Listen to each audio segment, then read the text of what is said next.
Welcome to Thinking Deeply About Primary Education, the podcast that makes time and space to think about pedagogy, teaching and learning, professional development, anything of interest to time poor but enthusiasm rich primary teachers.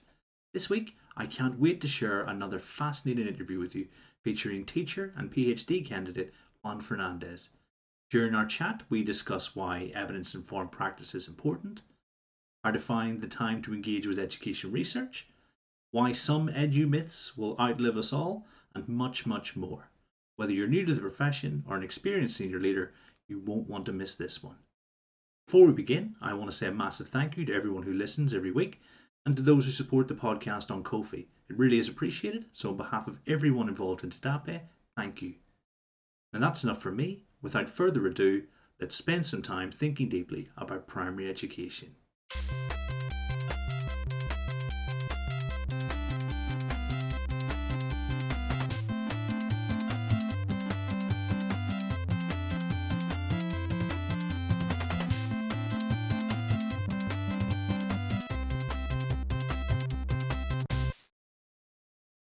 So this week, I'm delighted to be joined by Juan Fernandez. It's great to have you here, Juan. How are you?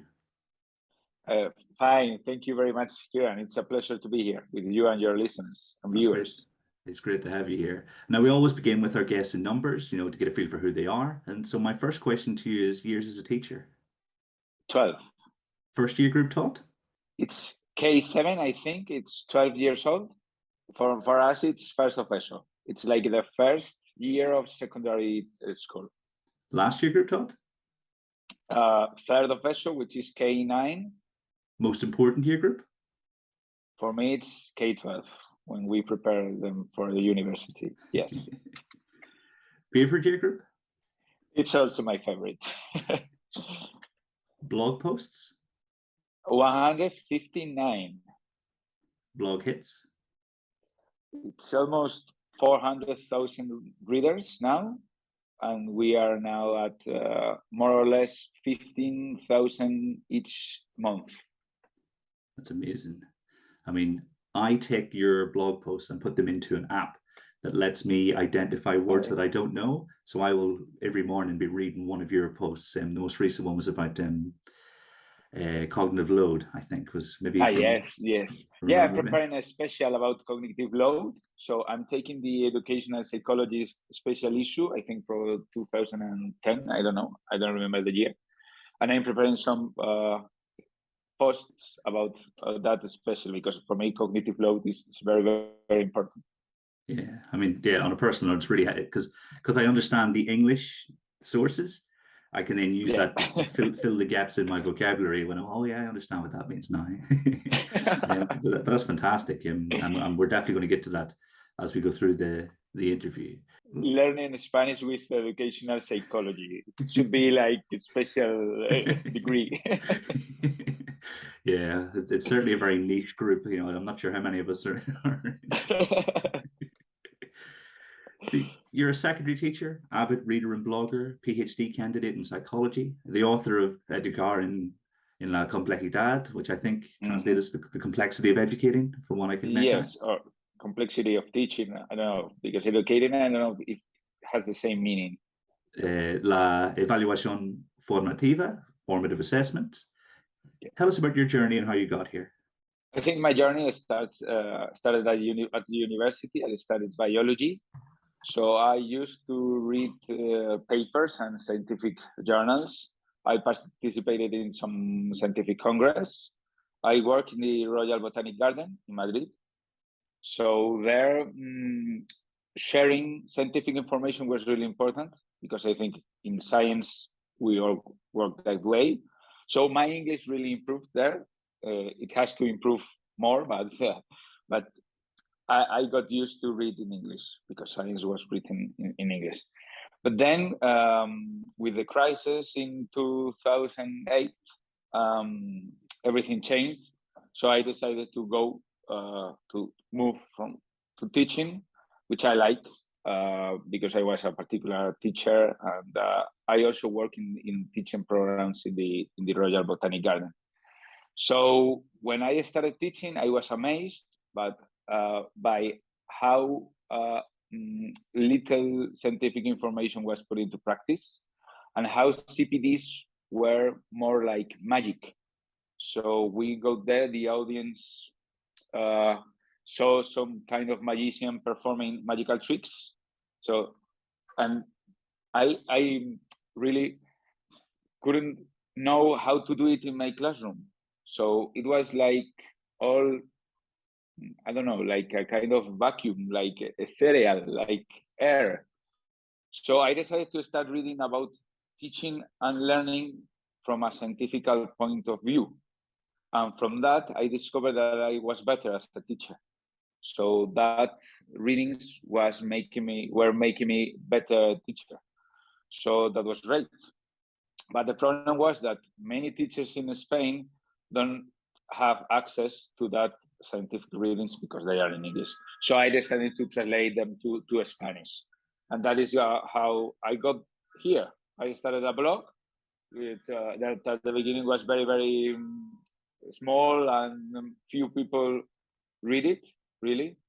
But it has grown and grown bigger and bigger with more entries and different kind of journals, because I started with books, but then I decided to include scientific papers that for me are really important, like the base, because the books that I read were based on scientific papers. So I was like a bridge between the scientific community, then people who was writing books based on that scientific papers, and that was me. So too many steps. it was like a children play. And I decided to translate directly the scientific papers. So now I am more focused on scientific papers than popular books, although I continue to bring them to the blog. Yeah, that's fascinating. And completely by accident, you're the second biologist that's taken part in this season. We've someone from who's teaching in Dusseldorf, and he was talking to me about the impact of stress. And essentially, he's taken his scientific background and looked at how stress can impact in the classroom. Do you reckon your foundation in science has made it a lot easier for you to sort of perform the role that you perform now? Yes, because we are used to, before starting an experiment, or for me, before starting to grow plants, for example, we need to read a lot. So reading was part of our job. So to improve as a gardener, or to improve as a scientific, in my case, about nature conservation, reading was a very basic skill. So we can't live without reading, without knowing what other people is doing all around the world in other centers. In my case, other botanic gardens. So yeah, I think we are trying to, I don't know, to spread this kind of work in Spain, because I think in the UK it's more common, I think. Yeah, I get you. I mean, it's been about 10 years of quite consistent sort of snowballing. You know, it started with a few people, maybe around the turn of the decade or the last decade. And then bit by bit, more teachers sort of get into that snowball. And you've got things like research ed that are sort of sharing the work of people, you know. So I think you're right. Yeah, that's what I'm trying to do. And few people, we are trying to do this here in Spain. We are inspired by what happened in the last decade in the UK. Fantastic. I mean, and it almost feeds into my next question. Why is an evidence-informed or research-guided approach essential in our schools? Because teaching is something that is very personal. It's something like, it's kind of a symbolic relationship. So usually we talked about the differences with doctors and medicine, but I prefer talking about architecture, because in architecture, the goals, the aims could be different. So we are doing, for example, a house to live, or maybe we are building a university, or we are building a hospital. So buildings are very, very different.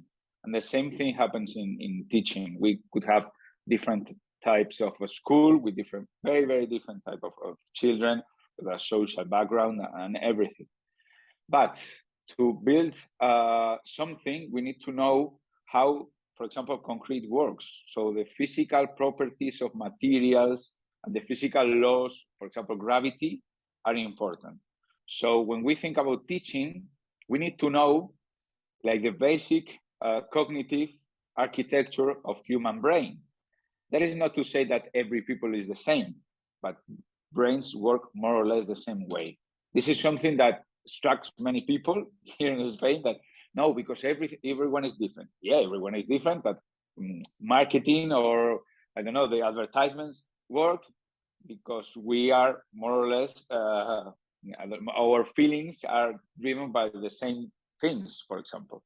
So we can build on that scientific knowledge, knowing the properties of learning, basic on cognitive psychology, and translate that to the buildings that we each one have in our classrooms. So our classrooms are different, our students are different, but the basic workings of our brains are more or less the same. So we can build on that. And we have several teaching methods and CPDs that are not based on that are the opposite of that. And they build on something like general skills or things that we know that they are not true. So when we base our foundations are wrong, the building will collapse for sure. So for me, it's important to know the foundations of the material in our classrooms that are the cognition of our students. Yeah, I'm totally with you. I mean, it gets quite a bit of kickback sometimes on social media, but obviously Dylan William will say we have more in common than that which separates us. And I think you're totally right. You can base sort of evidence-informed pedagogy on some general principles, and then be reactive or responsive in the moment when those differences do present themselves. Yes, because sometimes it seems like we are proposing one way to teach everyone, but that's not true. That's not true. We are proposing knowing how the brain learns, so how everyone's brain is learning, to create a different type of teaching adapted to our students, because I don't teach the same way if I am at the first hour in the morning or late in the evening. So yeah, we talked about the summer in Spain, which is horrible because it's like 40 degrees. It's not the same teaching in Christmas when everyone is like hoping, willing to get into the holidays, than, for example, in the end of May when we are tired at the end of the course. So yeah, Graham Nuthall said that the teaching was adaptation. Yeah, it's true, but it's not so relative that we can't get like general rules that apply for everyone. Whenever I ask guests about research, I often ask them about their research thunderbolt. And to give a bit of context, in The Godfather, when Michael Corleone goes to the Italian island when he's hiding, he meets his wife and he's struck by this thunderbolt and he realizes this is the woman he needs to spend the rest of his life with. And sometimes people have a paper that the scales fall from, the evidence informed, this is how rigorous it can be. What was your thunderbolt? Yeah, I have one.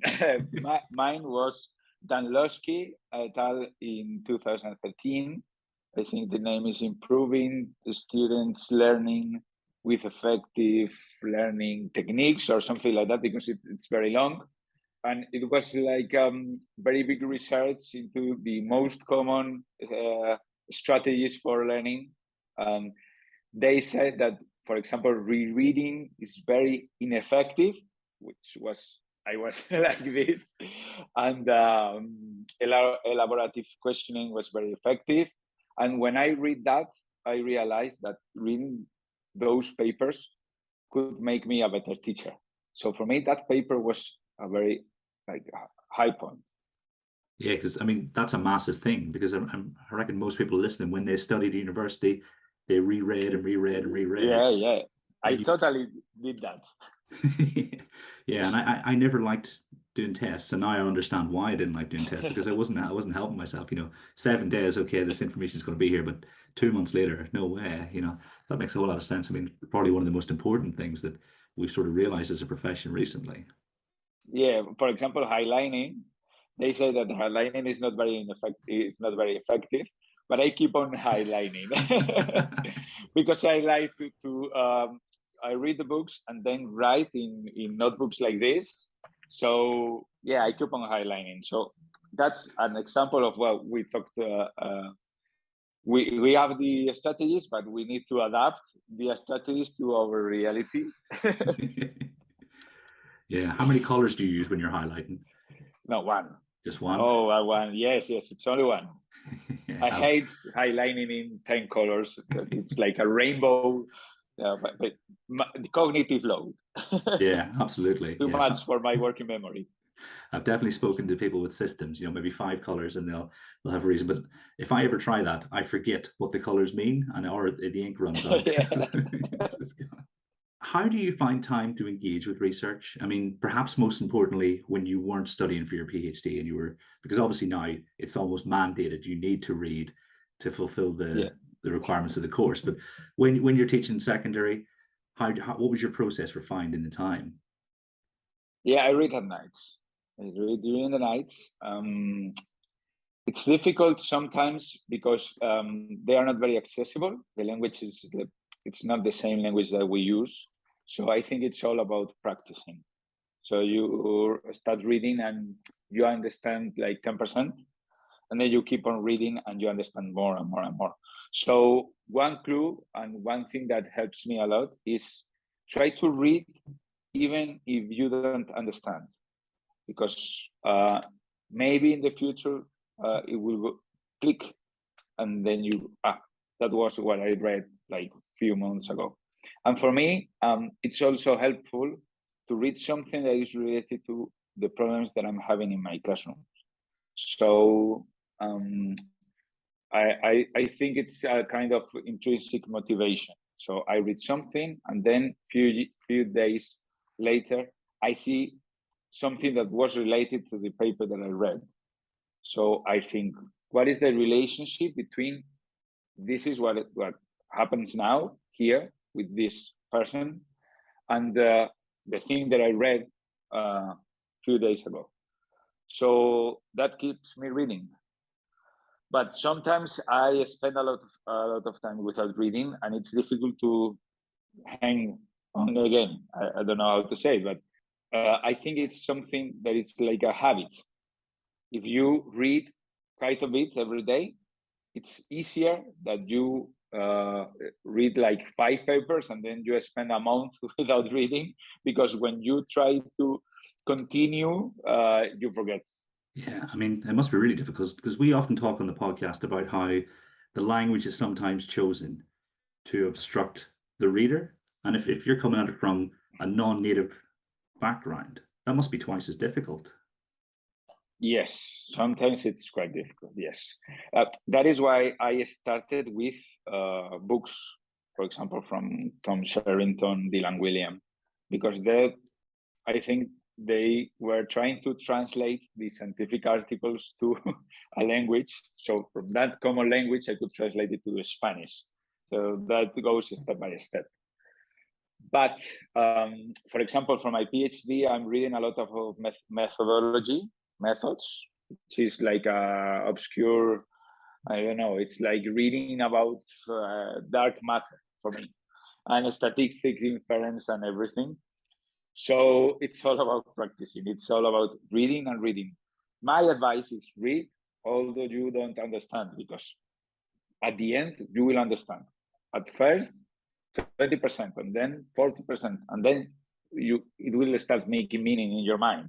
And at the end, you will get a glimpse of something that is really complex, but for me, it's really satisfying, because you are understanding the original science. Let's say that it's like the first step of this process that ends in my blog.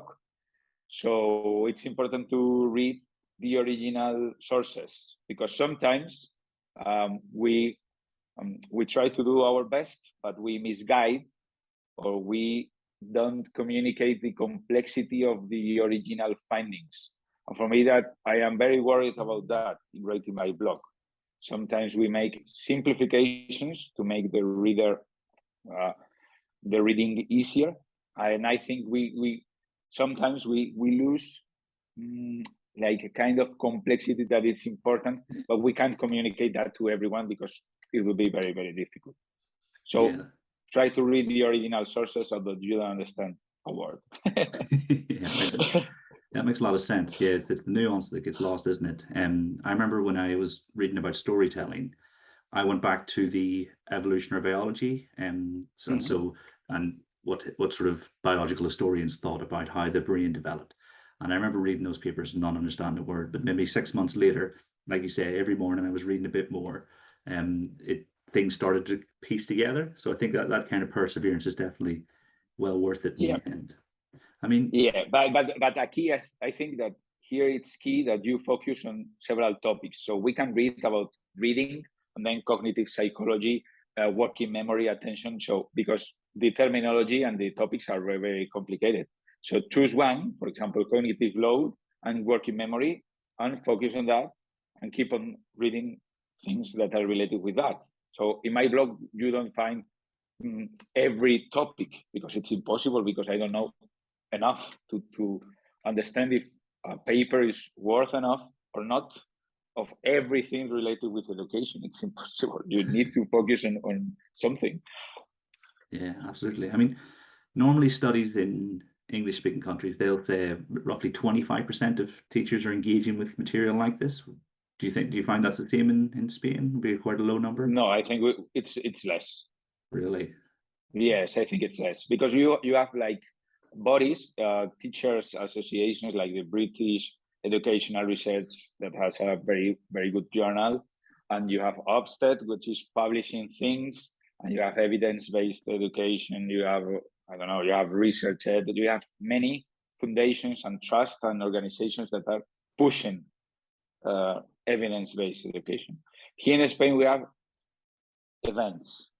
So we need to make a huge step from events to organizations, but we are still organizing events. So we have one event once a year, and it's like, wow, we have it. Yeah, but it's one event. It's not a structure. It's not an organization. It's not continuous. It's not a progress. It's like something that happens one day. We congratulate a lot because we have that event, but it's not, we need the structure and we need people that are dedicated to that 100%. Not one weekend, twice a year. Do you think it's made more difficult by the sort of the structure? Because as far as I'm aware, you have provinces that are responsible for their own curricula and the professional development of their teachers. Am I right in thinking that? Yes. We have a national governing body, the Ministry of Education, but each province, that we call it autonomous region, has competencies over education. So, for example, the calendar is not the same. So in the north of Spain, we have a schedule that is more similar to ours, to your schedule. So they have like 1 month of summer holidays, and then they spread their holidays all over the year. And the curriculum is more or less 60% decided by these governing bodies. Sometimes the governing bodies are the same party, the same political party as the government, so there is an alignment. But in most cases, it's not the same political party, so they try to boycott, they try to jeopardize the national educational law. So it's crazy. It's crazy. I've been 12 years teaching, and it's my third educational law. I've been through three educational law. We change everything: terminology, objectives, the subjects, the name of subjects, in 12 years. I taught 8 subjects that next year won't exist. So I'm teaching things that they don't exist anymore. I program, do the programming, the slides, activities, and everything. We have the books, but these subjects just were erased at some point. Maybe they will come back in 10 years because we switch the educational law each 6-7 years. We change. And we change terminology, but we don't have like these structures to change the way we teach. So I think that teachers are doing the same with different names. So the practice, the classroom practice is not changing. We change the names and we change the documents, but teaching practice is the same. We are doing the same with different names. Wow. I mean, we're still getting over the curriculum change in 2014. We've changed once in my time in England. And yeah, if we changed two more times, I hate to think what the situation would be like. So, I mean, English listeners will be listening going, oh my goodness, thank goodness. I mean, and that really sets up the context for my next question.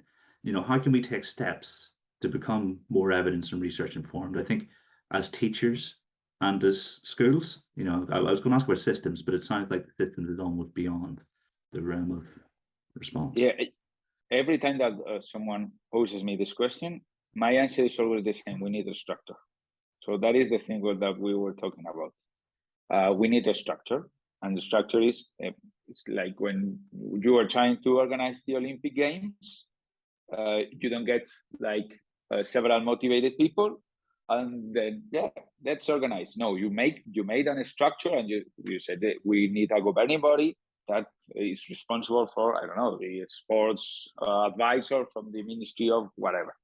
So that is the thing that we need. We need something that is like organized in a way that even people that is not willing to read scientific papers has access to very good sources of information. So sadly, my blog is needed. I wish that my blog doesn't exist, because there could be something from the Ministry of Education or even from the autonomous regions that is done by several people, a team, not one crazy individual like me, a team of people that is paid for that. So they could assist to congresses, they could research properly, and the communication between the scientific community at the universities and teachers is really, really, really important. So for example, here in Spain, teachers should make a PhD to become university professors. I don't know if in England it's the same. And they stay as university teachers, university professors, because they have different names. And but they have experience as teachers in secondary or primary. So why we are living in these separated boxes? Our job is related, it's intertwined. So we need to communicate these boxes. So maybe I could be a teacher, and I could become a teacher at the university for 6 hours a week, and then teach future teachers. And these teachers at the university could make some research in my classrooms. So this kind of collaboration is nascent in Spain. It's beginning to grow, but it's very, very, very little. So we need more communication between the universities and the schools.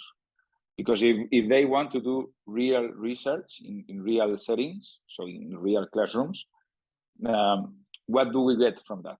We need to get something, maybe some good CPD, or maybe opportunities to become engaged in some research. I don't know, but there are there are quite a lot of ways we can engage with universities and the research groups, but that should not come from individual motivation, should not be individual driven, should be organized as institutions, should be something that it's taken for granted.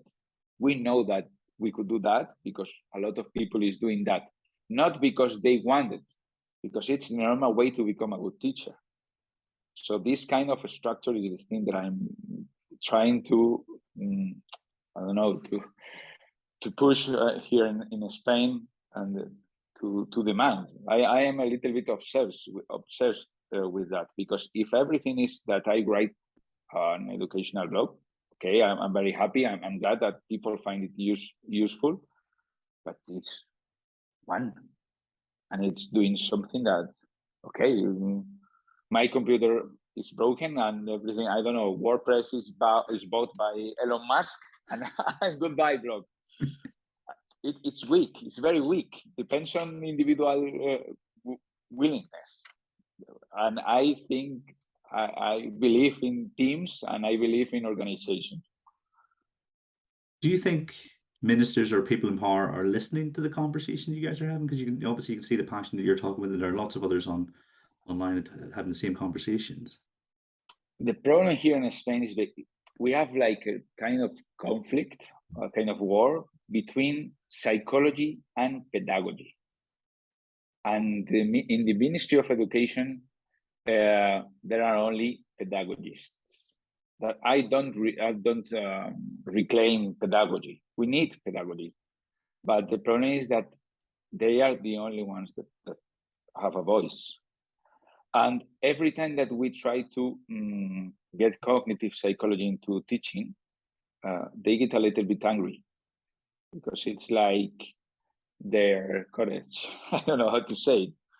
And yeah, we need more psychology and more cognitive psychology. When I talked about education, some people are very unkind with me because I'm a biologist. And they say, how a biologist is talking about education? Education is more about philosophy. So we are changing the framework. We are shifting the paradigm. And that is being difficult here, because pedagogy was the only voice in Spanish education. And I think it's also common in the Mediterranean area, also in Italy from Montessori, and in Greece, and even in Latin America. It's the teaching is informed by pedagogy that has to do more with politics and philosophy than with cognitive psychology. Yeah, I mean, I think I don't know about lucky, because obviously we've got our own political issues in the UK at the moment, but the ideology seems to be quite well aligned with the tenets of effective teaching. And I don't know what's going to happen when eventually the party in power does change, because I know that education policy isn't necessarily a strength of any of the other parties. Obviously that's just my personal opinion, but I could, the ideology could swing back. Some people say it swings every 30 years, regardless of what happens. But I think, we've just been reasonably lucky that we've had this period where, despite everything else being a bit of a mess, education seems to have been given the opportunity. Like, you're talking about the distillation. Our newest teachers, they have a set framework in which they need to sort of look at essentially the principles of effective teaching, and so they will be pointed to the work of the Bjorks. They'll be sent to Sweller et al. And they're coming to us a couple of steps ahead of where they might have been had they not been. So, but we will, only the future will tell us whether or not we get to enjoy that for much longer. Yeah, it's the early career framework or something exactly, like that. Yeah. So I mean, we've just done a year, and I mean, I think it's had its challenges, but the actual materials are exactly what you describe. Here are the things that you should read on entry to the profession. Here's how you get a head start on developing your practice. Developing teachers here are reading Freire, Dewey, are reading multiple intelligences. They are reading that. Arch, I mean, I'm just glad that they're at ground zero, sort of pushing this in the right direction. I don't know. Maybe they should read that, but complemented with other readings. Because if you only read that, which was like 70 years ago, it's like, this is innovation. This innovation has more than 50 years.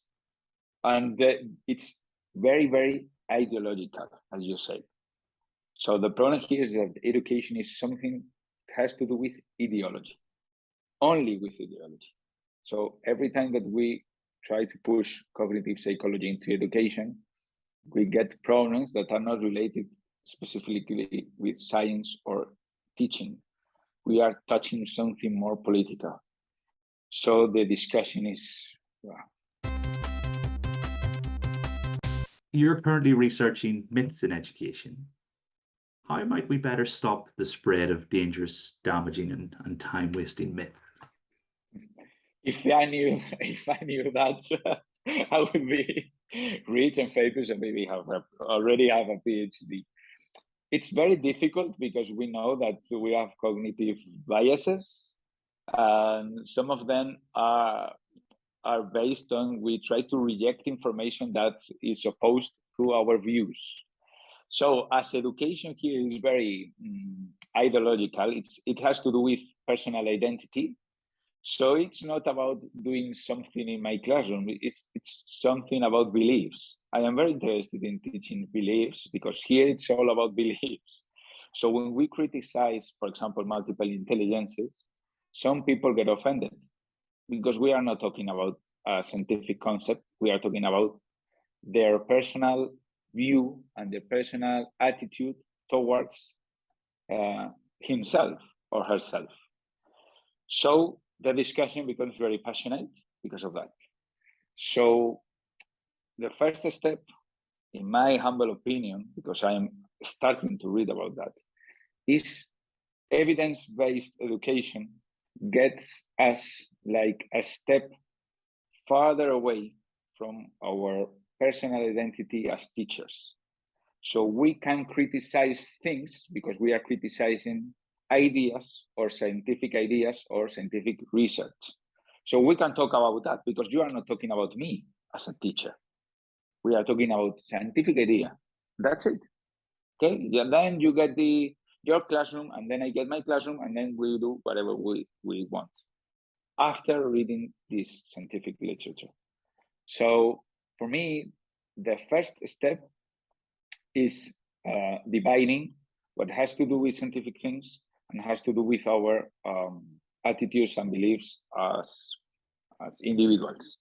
So that is very, very, very difficult because our job is not like working with computers. I don't know. We work with people. So we get engaged with that people and we have strong opinions and strong beliefs about what we should do and what we shouldn't do. And sometimes these opinions have to do with our personal beliefs, I don't know, religious, political, social beliefs. Our practice is grounded in that beliefs. So it's very, very difficult to stop the spread of these dangerous myths. Take, for example, the learning styles myths that is debunked over and over again. But in the end, people are willing to think that everyone is different. And if we could do better, we can attend everyone in a classroom. If we have 40 students in a classroom and we use learning styles, so they have a good intention. They want to do good. But the problem is that it's not scientifically proven. It's scientifically unproven. So when we talk about that, and the answer is, but you don't want to make in-class teaching. You are like trying to make coffee for all. That's the problem. The problem is that we mix personal beliefs with scientific practice. And it's very, very, very difficult to change that. In Twitter, I have discussions about this with people from one side and the other side, because we're not talking about scientific papers we are talking about themselves.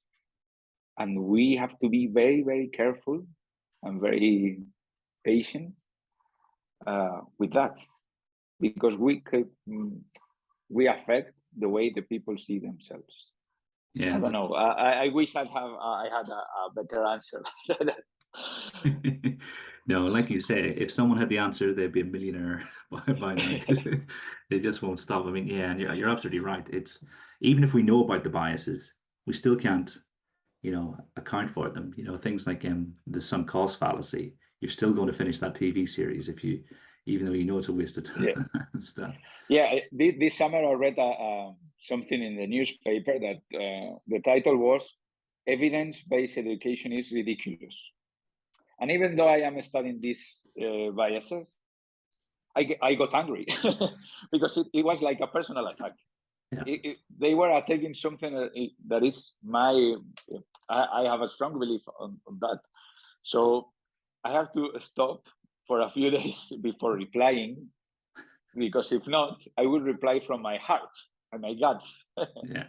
Yeah. I mean, I think that's a great answer, though. It's about how do we separate the personal from the professional, and I don't think there is an answer, but we can just try bit by bit, like you say. Sometimes just leaving things and responding to them when you've got time. You know, hopefully, if teachers are coming in earlier and getting sort of the more scientifically rigorous access to more scientifically rigorous materials at the start of their journey, then maybe they won't form those sort of misinterpretations or so I don't know. I think you're spot on. Hopefully. Your blog makes literature and research published in English available to Spanish-speaking audiences. Whose work should we be translating from Spanish to English, and why? Okay, I think that there is one guy, Hector Ruiz, who's publishing, and he has a really good book, How We Learn, Como Aprendemos, How We Learn, and it's like the Bible. We said it's like the Bible because it has everything. It talks about motivation, cognitive load, everything. It's a very, very good summary of research about education. And we have also very good researches about motivation here in Spain. In my blog, I have a video with an interview with Jesus Alonso Tapia, which talks about the motivational climate in the classroom. And I think it's very interesting. And the other researchers that I know that they are very, very, really good, they are writing science in English. So you can access the papers like Marta Ferrero, Ernesto Panadero, they are writing in English. So you can access their work.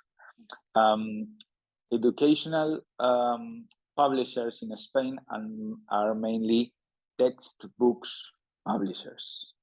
So we now have, for example, John Catt Education here. And so we don't have as many educational books as you have. I tried like 2 years ago to translate officially via a publisher some books from England, but publishers didn't think that we have the market here to do that. Yeah, that's data.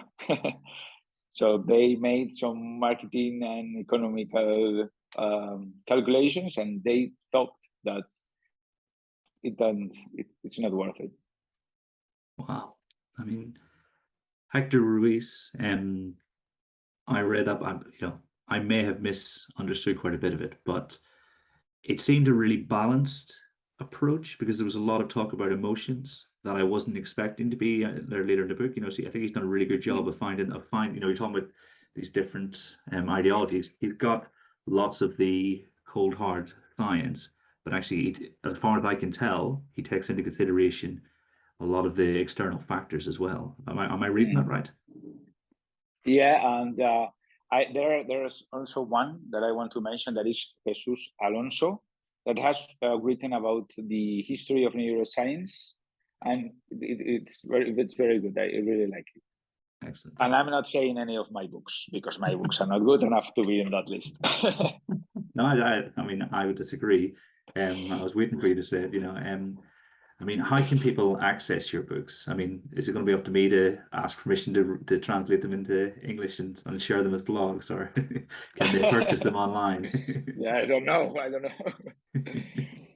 Like I say, I think it sounds like, with a greater increase attention on sort of research informed practice, that market builds itself. I think publishers can be quite cutthroat, so hopefully that changes, because I mean, I've seen lots of sort of great books. Was it The school isn't a park of attractions. It's the best name for a book in Spanish I've read. In La escuela no es un parque de Bah, atracciones. sí. I thought that is the best name for a book. Yeah, but if you I love Gregorio Luri, which is the author. I'm not always agree with that with him, but the problem is that if you read that book, it's not like a scientifically driven book. It's more like an essay. Like my first book is an essay. It's not scientific. So we need something more than that. I love to read different kind of books, educational books that are like, this is my opinion and I have good arguments. Okay, for me it's good. But as we were talking earlier, we need data. So how many references? That's the question for me. So yeah, my first book is an essay. It's me talking about education from my point of view. Okay, but my second book it's about formative assessment from a scientific point of view. So they are different, and it's very important to understand this difference because when we read something, we need to know if we are reading opinions or arguments, philosophical, let's say, or we are reading scientific evidence that could be put it into practice in our classrooms. And it's totally different. We need to read opinions and arguments, but we need to distinguish between these kind of books. And sometimes they are very well mixed because in Spain we have lots of books about neuroeducation, but I read them and they are like, but they don't have references. They don't have, they don't cite anything. So if you don't have citations, this is not neuroscience. This is your opinion about how the brain works. It's not the same. Okay, it's okay, but we need to know the difference. Yeah, I mean the prefix neuro is normally a red flag whenever I'm reading stuff. You know, it's normally there to like you said, to dress it up as science, but it's not quite. I mean, John Cat, I know they translated Craig Barton's first book, How, which I taught maths into Spanish. So maybe John Cat, yeah, there's a Spanish version. Really glad to hear that. So maybe I'll have a word with them and see if they can translate more. Yeah, there is Aptus, which is an organization from Chile, which is translating some books into Spanish. But in Spain, it's only a digital platform, so we don't have it in paper, and people prefer paper in general to highlight. I mean, I tried many times to move towards tablet-based reading, but nothing beats a book.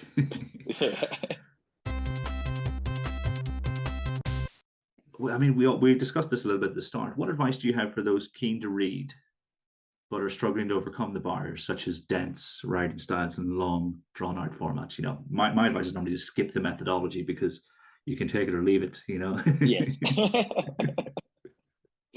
Yeah, start with books that are like the summary of the research. You have Doug Limov's, Great, or David Dido. It's great. It's a great piece of summarizing scientific research. And although Dido is in the borderline between argument and scientific research sometimes, so you need to read it carefully.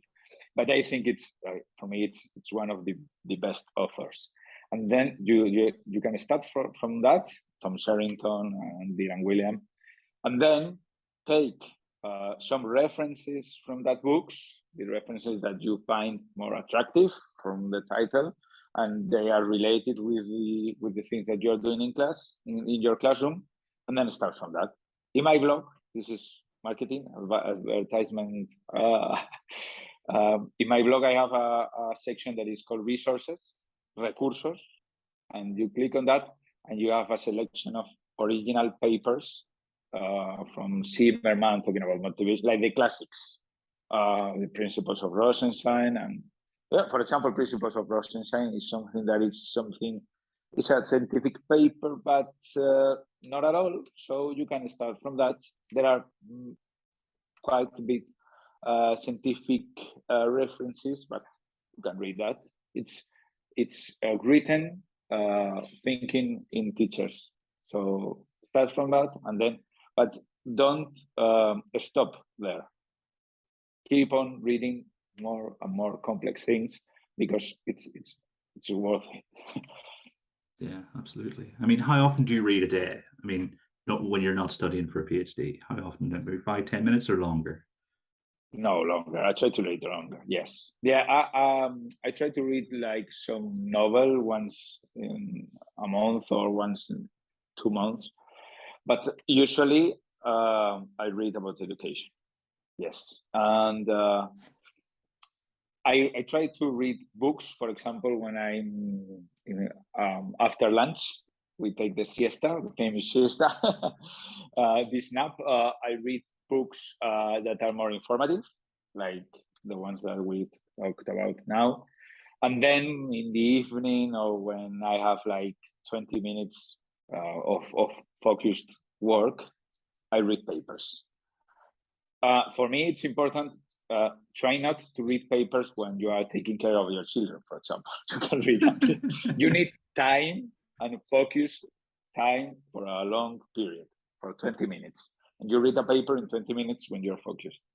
But if you are cooking, for example, or you are, I don't know, taking care of your children, and you are doing anything else, you can have a book that is easily written, and you read it like a novel, and that's it. Yeah. I can't imagine trying to do anything with my kids around. It's them and nothing else. So spend attention when it's needed properly. Yeah, it makes a whole lot of sense. Yeah, with my children, they read Harry Potter, for example, and I'm reading Doug Limov.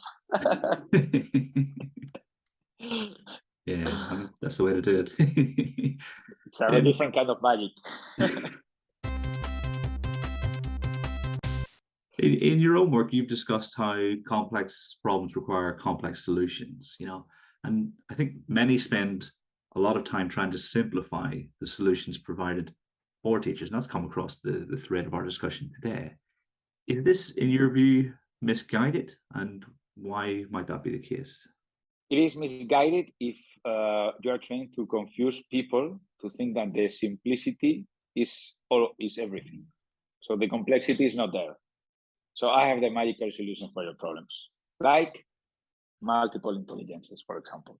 Now, everyone will be better off if we teach multiple intelligences.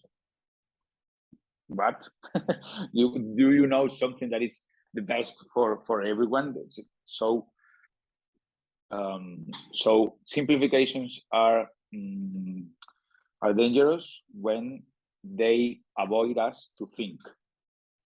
So could be good if, for example, Doug Limov's, it's like the systematicity. I don't know how to say it. We take what the best teachers do, and they write a book trying to summarize the best practices of the best teachers. Okay, we simplify things, and it's good. It's like a recipe book, and then you take the things that you want.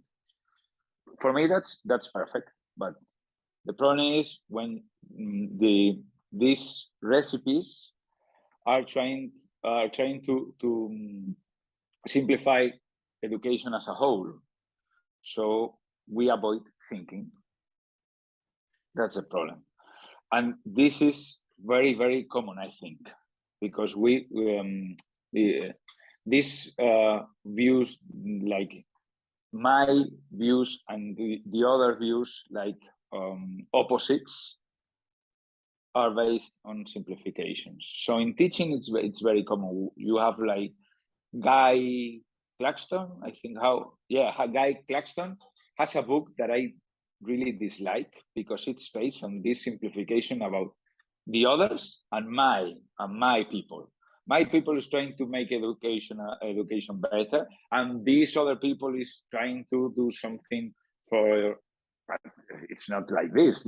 Everyone is trying to make education better, but if you present that, many people will be. It's seductive, because it's like the enemies. These are the enemies, the bad people.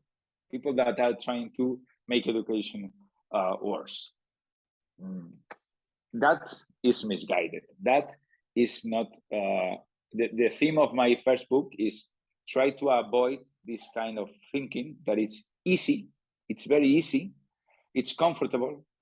So our brains like easy, uncomfortable thoughts. So your brain is will be stuck by these thinkings, by these thoughts about others and my people that are the good ones, and the others that are the bad people that disagree with me. So yeah, every educational book that is trying that you stop thinking, and it gets like a picture, a simplified picture for me. Don't stop thinking. Yeah, absolutely. I mean, I'm totally with you. That's why thinking deeply is my yeah, I love your you have to when we read something that is like putting a mirror on us and we see our practice in that mirror, that is evidence-based education in its purest form. It's not like a recipe, it's a mirror, and you have a contrast, and it's good, or we can change that and that and that.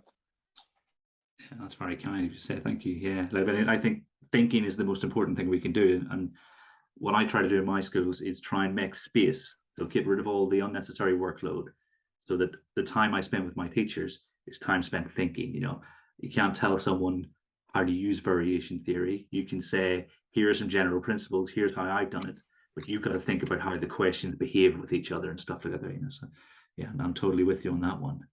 The problem with, for example, Dagnemov's work that I love is taking it as a checklist. I should do that and that and that and that, and then you put tick box, but that's not the case. Yeah. Oh, we love tick boxes in education. We love lists that we can just tick. Yeah, it's probably why people get into teaching. They love to-do lists. So obviously you've mentioned some pretty prevalent examples. Are there any other examples of oversimplifications which our beginning teachers should try to avoid? People learn best when they are then they are talking their preferred learning styles. We only use 10% of our brain. There are general skills like creativity or problem-solving skills. That is something that I love, because we need to teach creativity. Okay, let's define creativity. First problem, because we don't have a definition of creativity. No, let's focus on some people that are like inspirations, like Einstein, that is used for almost everything in education. Okay, but he was creative in one way, but not very creative in others. If you read about Mileva Maric, his wife, that's not very creative. Okay, so where do we start? Creativity is domain specific.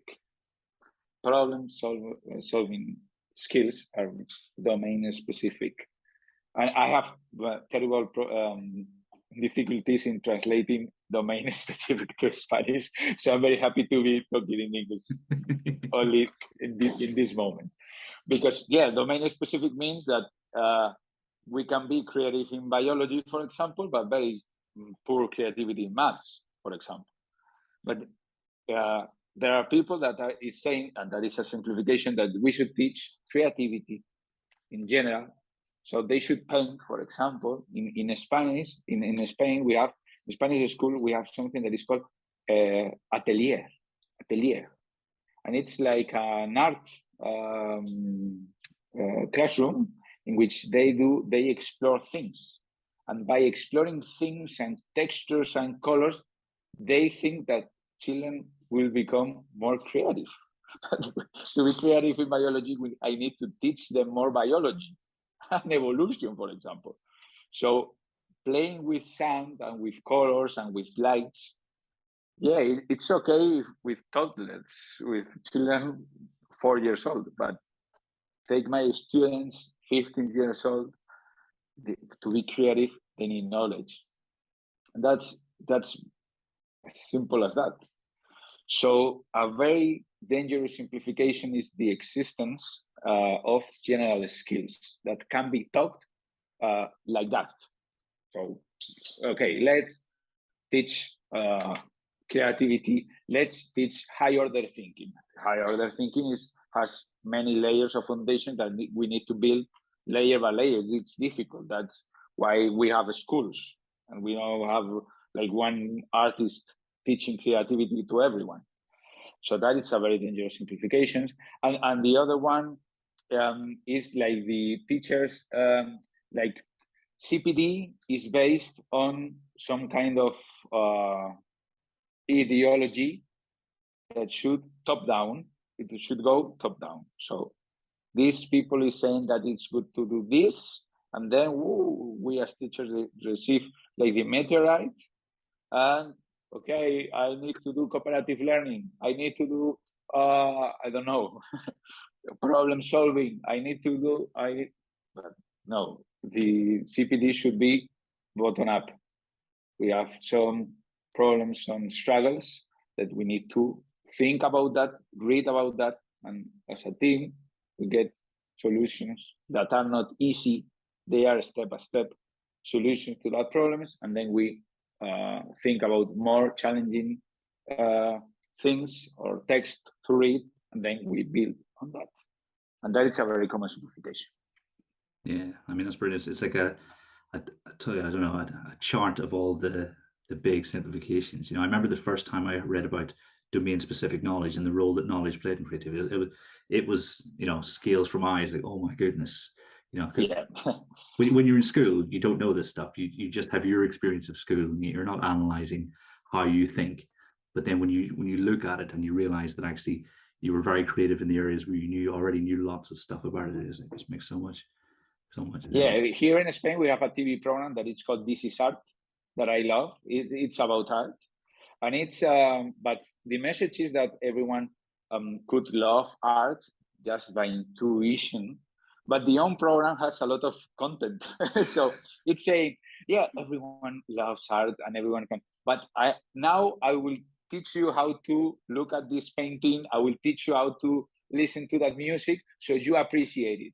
Yeah. So the implicit message, it's yeah, I'm saying that everyone can love art, but at the same time, in practice, we need knowledge to appreciate why this painting is so good, why this music is so good.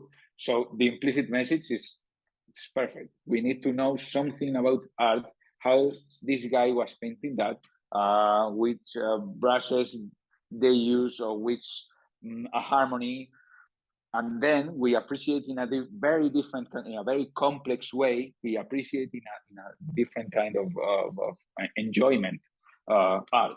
I mean, it's been fantastic talking to you today, because you know, a chance to think about all the things that we, like you said, we've been thinking about for the last decade or so, but really putting them back into fresh focus. And hopefully this can be helpful for your efforts to sort of support people in Spain. But I know it'll definitely be really helpful for people in England as well when they're considering how they approach the sort of this academic year.